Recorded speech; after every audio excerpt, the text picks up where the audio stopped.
তিতাস থানা sub inspector Bimal Das. Officer in charge মহোদয় আমার এই ঘটনাটা জানাইলে আমি তাৎক্ষণিক ফোর্স নিয়ে ঘটনাস্থলে আসা কোনো লোকজন দেখতে পাইনি। এখানে কিছু লোক ছিল ভিতরে, ওদের সাথে কথা বলি। আর একটা টেবিল পোড়া, তারা বলতেছে যে টেবিলে কে বা কারা আগুন দিয়েছে তারা বলতে পারতেছে না। তো আমরা জিনিসটা তদন্ত করে দেখতেছি, তারপর আমরা বলতে পারবো আর কি। ঠিক আছে। সারাদিন আমি ইয়েতেই ছিলাম, আমাদের তিতাসেই ছিলাম, আমার এই এলাকাতেই ছিলাম।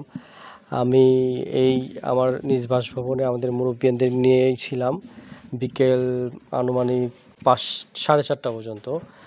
দেন আমি আসর নামাজ পড়ে আমরা গিয়েছিলাম কলাকান্দি ইউনিয়নে। আমাদের যারা কর্মী ছিল তাদেরকে নিয়ে কর্মী সভা এবং গণসংযোগ করার জন্য।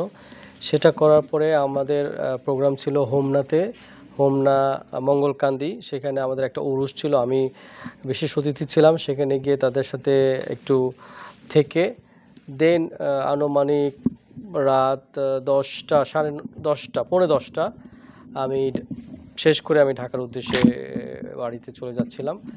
যখন ঢাকাতে প্রায় আমি হানিফ ফ্লাইওভারের দিকে উঠবো, আমার বাড়ি বাসা ধানমন্ডিতে উঠবো, তখন ফোন এসলো যে আপনার বাড়িতে আগুন লাগছে, আপনাদের স্পেশালি অফিসে আমাদের আগুন লাগছে। বাড়ির ভিতরে ডাইনে পিছনে যেতে পারেনি, আমাদের যারা এখানে ছিল তারা আগুন নিভিয়েছে।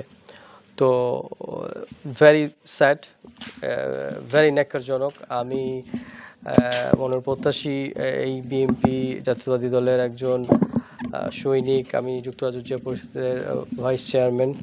তো এখানে আমি প্রায় এই আগস্টের পরে যখন থেকেই আমরা ফ্যাসিবাদ সরকার ছিল, তারপর থেকে যখন আমরা সুযোগ পেয়েছি মাঠে ঘাটে আমাদের নির্বাচন প্রচারণা করার জন্য, তখন থেকে আমি ছিলাম, মাঠে আছি।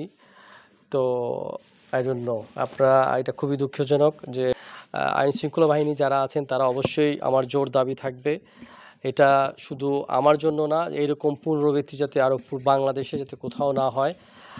গণতন্ত্র দেশে যার যে স্বাধীন চিন্তা ভাবনা, স্বাধীন কথা, যেটা ভাল লাগে সেটাই করবে, সেটাই স্বাভাবিক।